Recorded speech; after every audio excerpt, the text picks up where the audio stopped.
क्या आप जानते हैं कि हमारे इस इंसानी शरीर में ना जाने ऐसी कितनी शक्तियां हैं, यानी कि सुपर ह्यूमन क्वालिटीज, जो कि हमारे शरीर में डोरमेंट यानी कि निष्क्रिय रूप से पड़ी हुई हैं। जैसे कि एक सीप के अंदर दुनिया के सबसे खूबसूरत और बहुमूल्य मोती होने के बाद भी उसे इस बात का कोई अंदाजा नहीं होता कि आखिर वो अपने अंदर क्या समेटे हुए है। ठीक उसी तरह से हम इंसानों के अंदर भी ऐसी काफी सारी पावर्स होती हैं, सुपर ह्यूमन पावर्स, जिन्हें एक नॉर्मल इंसान अपनी पूरी जिंदगी में कभी एक्सप्लोर ही नहीं कर पाता, जैसे कि कुंडलिनी शक्ति। इसलिए इन शक्तियों को पाने के लिए आजकल चक्रों को ओपन करना या कुंडलिनी शक्ति को जगाने का एक फैशन सा बन गया है। बिना ये जाने कि गलत तरीके से जगी हुई कुंडलिनी आपको बहुत नुकसान पहुंचा सकती है। फॉर एग्जाम्पल, हमारी सेक्सुअल एनर्जी का जो केंद्र होता है वो होता है मूलाधार चक्र। और इसी बात पर the complete work of Swami Vivekananda books के फर्स्ट वॉल्यूम के चैप्टर 5 में स्वामी विवेकानंद जी ने कहा है कि यदि एक इंसान अपनी सेक्सुअल एनर्जी और सेक्सुअल थॉट्स को कंट्रोल करके मेडिटेशन के दौरान यदि अपना सारा ध्यान मूलाधार चक्र पर लगाता है तो बहुत ही कम समय में उस इंसान की सेक्सुअल एनर्जी ओजस में बदलकर उस इंसान के ब्रेन में जाके स्टोर होने लगती है।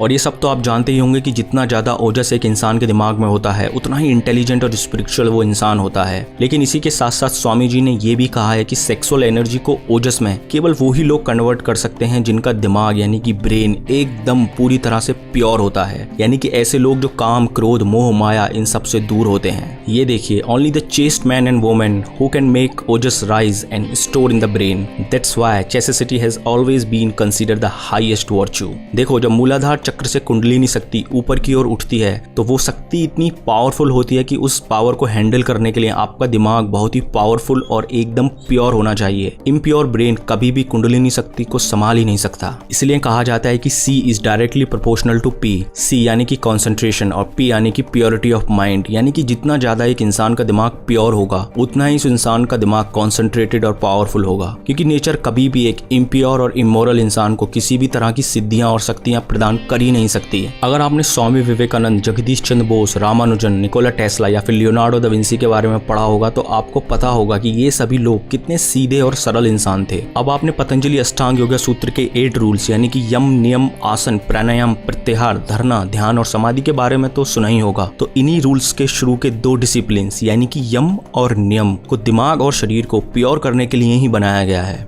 यम यानी कि अहिंसा, नॉन वायलेंस, सत्य यानी कि ट्रुथ, अस्तेय यानी कि नॉन स्टीलिंग, ब्रह्मचर्य यानी कि सेलिबेसी, अपरिग्रह यानी कि नॉन ग्रीड, नियम यानी कि सोच, क्लीनलीनेस, संतोष यानी कि कंटेंटमेंट, तप यानी कि ऑस्टेरिटी, स्वाध्याय यानी कि study of good literature and self contemplation, ईश्वर प्रणिधान यानी कि सरेंडर टू गॉड। अगर कोई इंसान इन सभी डिसिप्लिन को पूरी लगन के साथ अपनी लाइफ में फॉलो करता है तब उस इंसान का दिमाग धीरे धीरे प्योर होना शुरू हो जाता है। और आप ये सब तो जानते ही होंगे कि आजकल की मॉडर्न सोसाइटी में इन सभी डिसिप्लिन को फॉलो करना बहुत ही मुश्किल बात है। इसलिए कभी भी कुंडलिनी शक्ति या चक्रों को जल्दबाजी में या फिर फोर्सफुली खोलने की कोशिश मत करना। जल्दबाजी से मेरा मतलब यह है कि आजकल लोगों को बताया जाता है कि मूलाधार चक्र को ओपन करने के लिए आपको मूलाधार चक्र के बीज मंत्र लैम का यूज करना चाहिए, या फिर मेडिटेशन के दौरान हमें ये विजुअलाइज करना चाहिए कि कुंडलिनी शक्ति सभी चक्रों को ओपन करती हुई ऊपर की ओर बढ़ रही है। ये सभी मेथड्स चक्रों और कुंडलिनी को जगाने के बहुत ही एडवांस मेथड हैं और एक नॉर्मल इंसान को कभी भी इन सभी मेथड्स का यूज नहीं करना चाहिए। क्या आपने कभी सोचा है कि हम हमेशा अपने चक्रों को ओपन करने के बारे में ही क्यों बात करते हैं? क्या हमारे शरीर के जो 7 चक्र हैं वो पहले से बंद पड़े हुए हैं या फिर हमारे द्वारा की गई गलतियों के कारण वो बंद हो जाते हैं? तो देखो, हमारे जो चक्र हैं वो जब कुछ स्पेसिफिक इमोशंस हमारे अंदर ज्यादा हो जाते हैं तब वो इमोशंस हमारे चक्रों को बंद कर देते हैं। जैसे कि एक्सेसिव फियर से मूलाधार चक्र ब्लॉक हो जाता है, गिल्ट से स्वादिष्ठान, शेम से मणिपुर, ग्रीफ यानी कि दुख करने से अनाहत चक्र, लाइज यानी कि झूठ बोलने से विशुद्धि चक्र और वो झूठ भी जो हम अपने आप से बोलते हैं, इल्यूजन्स यानी कि भ्रम से आज्ञा चक्र और अर्थीली अटैचमेंट यानी कि मोह से सहस्रा चक्र। सो इसलिए अगर हम अपनी लाइफ में आने वाले अच्छे और बुरे इमोशंस पर अगर रिएक्ट करना बंद कर दें और हर इमोशन में एक साक्षी भाव रखें, यानी कि इमोशन पर रिएक्ट करने के बजाय उस इमोशन के विटनेस बनकर उस इमोशन को अपने ब्रेन में आता और जाता देखें बिना रिएक्ट किए, तब नेचर अपने आप ही हर 7 साल में आपका एक चक्र ओपन कर देगी। इसलिए लिबरेशन के 112 मेथड में से विपासना भी एक मेथड है जिसमें एक इंसान को केवल उसके इमोशंस पर मास्टर बनना सिखाया जाता है। और अगर आप विपासना के बारे में ज्यादा जानना चाहते हैं तो विपासना पर मैंने एक अलग से वीडियो बनाई है जिसे आप ऊपर आई बटन पर क्लिक करके देख सकते हैं।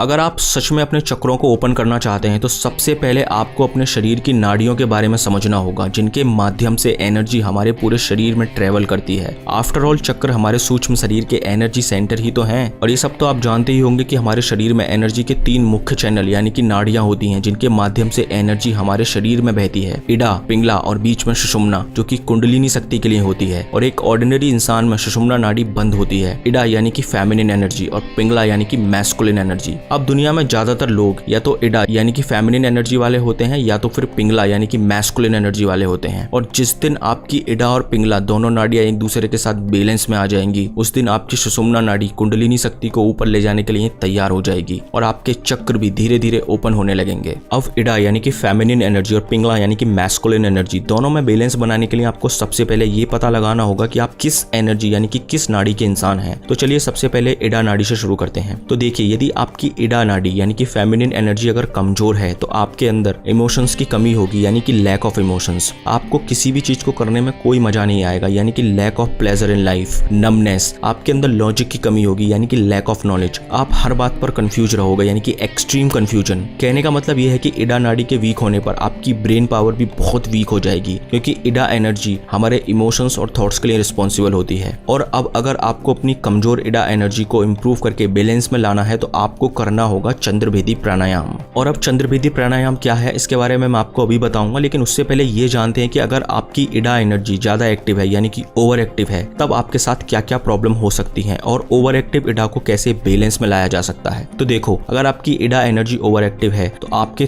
थॉट्स और इमोशंस भी ओवर एक्टिव होंगे, जैसे कि एक्सेसिव थॉट्स यानी कि बहुत ज्यादा विचारों को आना, एंजाइटी, डिप्रेशन, ओसीडी यानी कि ऑब्सेसिव कंपल्सिव डिसऑर्डर या फिर एडिक्शन। ये सभी प्रॉब्लम्स ओवर एक्टिव इडा के चलते होती हैं। और ओवर एक्टिव इडा एनर्जी को सूर्य भेदी प्राणायाम से बैलेंस में लाया जा सकता है। और बैलेंस इडा का मतलब होता है कामनेस, क्रिएटिविटी, ब्रेन में कम विचारों को आना, यानी कि फेमिनिन एनर्जी के बैलेंस में होते ही आपका ब्रेन हमेशा मेडिटेटिव स्टेट में रहने लगेगा। अब बात करते हैं पिंगला यानी कि मैस्कुलिन एनर्जी के बारे में। अगर आपकी पिंगला नाड़ी कमजोर है तो सबसे पहले आपको डाइजेशन की प्रॉब्लम होगी, यानी कि आपकी जठराग्नि या जिसे डाइजेशन फायर कहा जाता है वो बहुत ही कमजोर होगी, जिसके चलते आपके शरीर की सप्त धातु यानी कि plasma, blood, muscle, fat, bone, marrow and reproductive fluid, इन सभी धातुओं का बैलेंस आपके अंदर बिगड़ जाएगा। और इन्हीं सप्त धातुओं से मिलकर हमारी फिजिकल बॉडी का निर्माण होता है। इसलिए हमारी मेंटल, फिजिकल और स्पिरिचुअल तीनों हेल्थ के लिए इन धातुओं का बैलेंस में रहना बहुत जरूरी है। और सूर्यभेदी प्राणायाम के द्वारा आप अपनी वीक पिंगला को बैलेंस में ला सकते हैं। और अब अगर आपकी पिंगला यानी कि मैस्कुलिन एनर्जी ओवर एक्टिव है तो आपके अंदर meat eating tendencies, excessive sex, excessive alcohol consumption या फिर गैम्बलिंग जैसी प्रॉब्लम हो सकती है। आपने ऐसे बहुत से लोगों को देखा होगा जो बहुत ज्यादा ओवर कॉन्फिडेंस में रहते हैं, यानी कि वो लोग अपने आप को इस यूनिवर्स का सेंटर समझते हैं। उन्हें लगता है कि वो इस दुनिया के सबसे इंपॉर्टेंट इंसान है। ऐसी सभी प्रॉब्लम्स उन लोगों में होती है जिन लोगों की मैस्कुलिन एनर्जी बहुत ज्यादा ओवर एक्टिव होती है। और अगर आपके साथ भी ये सभी प्रॉब्लम्स हैं तो आप चंद्रभेदी प्राणायाम से अपनी ओवर एक्टिव पिंगला नाड़ी को बैलेंस में ला सकते हैं। और अगर एक बार आपकी पिंगला नाड़ी बैलेंस में आ गई तो आपके ब्रेन की इंट्यूशन पावर और इंटेलिजेंट पावर बहुत बढ़ जाएगी। पिंगला नाड़ी के बैलेंस में आने के बाद इंसान की रिटेंशन पावर बहुत बढ़ जाती है, यानी कि किसी भी चीज को याद करने के लिए आपको उसे बार बार तोते की तरह रटना नहीं पड़ेगा। 1 या 2 बार पढ़ो और खेल खत्म। अब मैं आपको ये बताता हूँ कि चंद्रभेदी और सूर्यभेदी प्राणायाम को कैसे किया जाता है। चंद्रभेदी